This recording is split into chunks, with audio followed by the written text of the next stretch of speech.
ალბათ დღეს ყვერნა დამეხმარა მე რო გოლი გამეტანა, დიდი მადლობა მას. ძალიან კარგად შემოვიდა, პენალტიც აიკიდა და ასე თქვა საჩუქარი გამოვიდა ჩემთვის. რაც შეეხება ახალ დებიუტანტებს, რეგოინას და ხარებაშვილს, ფიქრობ როგორც მთელი ისე ფეხბურთელები ძალიან დადებითად შევაფასოთ. მათ იდეალური ბიჭები არიან და იდეალურად ცდილობენ რომ მოედანზე ითამაშონ და ფიქრობ ძალიან კარგია როცა ესეთი ახალგაზრდები ყავს საქართველოს ეროვნულ ნაკრებს და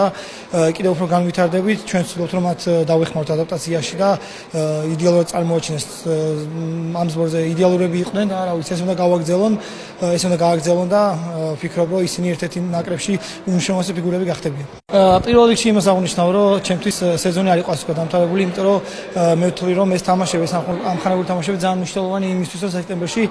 მთელი გუნდი მზად ვიყავთ და ვფიქრობ ნაყოფიერად გამოვიყენეთ ეს შეკრება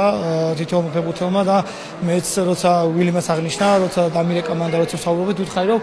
თუ საშუალება იქნებოდა მე მინდოდა ჩამოსვლა თამაში და რა თქმა უნდა მითხრა რომ გამოძახებული ხარ და შენ გადაწყვეტეო გინდა თუ არა ჩამოსვლა და რა ჩემთვის ნაკრებში ჩამოსვლა ძალიან ასე ვთქვათ სასიხაულა ყოველთვის როცა ამ ბიჭებთან ერთად მოედანზე გადიხარ ან როცა მათთან ერთად ვარ ძალიან სასიამოვნოა ეს ყველაფერი და ბევრი არც მიფიქრია უკვე ვიცოდი რომ ჩემთვის ბოლო თამაში იქნებოდა დღეს ბაჰრეინთან და ვფიქრობ რომ და ნაყოფიერი შეკრება გავიაროთ.